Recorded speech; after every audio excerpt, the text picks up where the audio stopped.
Trump কথা দিয়ে কথা রাখে, ক্ষমতা হাতে পেয়ে যেন তাই প্রমাণ করতে উঠে পড়ে লেগেছেন বিশ্বমোড়ল যুক্তরাষ্ট্রের প্রেসিডেন্ট ডোনাল্ড ট্রাম্প। নির্বাচনী প্রচারণায় কথা দিয়েছিলেন তিনি নির্বাচিত হয়ে ক্ষমতা হাতে পেলেই প্রথমে যুদ্ধ বন্ধে পদক্ষেপ নেবেন। সম্প্রতি টানা ৩ বছর ধরে চলা রাশিয়া ইউক্রেন যুদ্ধ বন্ধের আশ্বাস দিয়েছেন ট্রাম্প। সম্প্রতি যুদ্ধ বন্ধের বিষয়ে রুশ প্রেসিডেন্ট ভ্লাদিমির পুতিনের সঙ্গে ফোনালাপ সেরেছেন তিনি। এছাড়া শীঘ্রই ইউক্রেনের প্রেসিডেন্ট ভলোদিমির জেলেনস্কির সঙ্গে দেখা হবে বলেও জানিয়েছেন ট্রাম্প। ৯ ফেব্রুয়ারি রবিবার নিউ ইয়র্ক পোস্টের প্রতিবেদনে বলা হয়েছে, ২০২২ সালের শুরুর দিকে ইউক্রেন যুদ্ধ আরম্ভের পর এই প্রথম মার্কিন ও ২ রুশ প্রেসিডেন্ট শুক্রবার সরাসরি টেলিফোনে কথা বলেছেন। এয়ারফোর্স ওয়ান বিমানে নিউ ইয়র্ক পোস্টকে দেওয়া সাক্ষাৎকারে ট্রাম্প রাশিয়ার প্রেসিডেন্টের সঙ্গে টেলিফোনে আলোচনার বিষয়টি জানান। এ সময় পুতিনের সঙ্গে কতবার আলোচনা করেছেন বলে জানতে চাওয়া হলে ট্রাম্প বলেন, এটা না বলাই ভালো। নিউ ইয়র্ক পোস্টকে তিনি আরও বলেছেন, মানুষের মৃত্যু থেমে থাক, পুতিন এটাই দেখতে চান। তবে ট্রাম্প পুতিনের টেলিফোন আলোচনার বিষয়ে হোয়াইট হাউসের মন্তব্য জানতে চাওয়া হলে তাৎক্ষণিকভাবে সাড়া দেননি ট্রাম্প।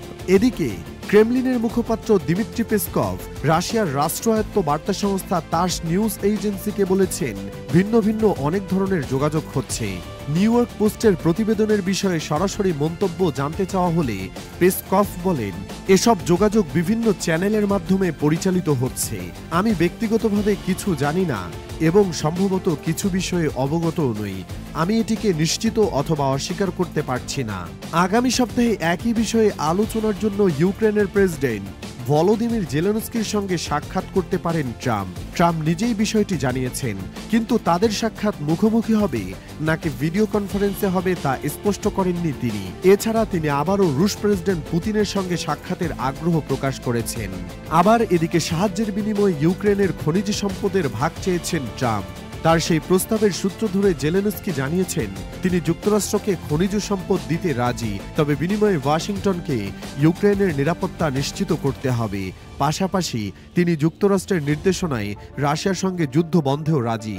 উল্লেখ্য যে শুক্রবার রয়টার্সকে দেওয়া এক সাক্ষাৎকারে জেলেনস্কি ইউক্রেনের একটি গোপন মানচিত্রের উপর দৃষ্টিপাত করেন, যেখানে ইউক্রেনের বিরল মৃত্তিকা ও অন্যান্য গুরুত্বপূর্ণ খনিজের বিশাল মজুদ চিহ্নিত করা হয়েছে। বিশ্লেষকদের মতে জেলেনস্কির এই প্রচেষ্টা মূলত ট্রাম্পের ব্যবসায়িক মনোভাবকে আকর্ষণ করার লক্ষ্যে। ট্রাম্পের প্রশাসন ইউক্রেন রাশিয়ার যুদ্ধ দ্রুত সমাপ্তির জন্য কূটনৈতিক প্রচেষ্টা চালাচ্ছে। এরই মধ্যে এলো এই অস্ত্র খনিজ চুক্তি বিনিময়।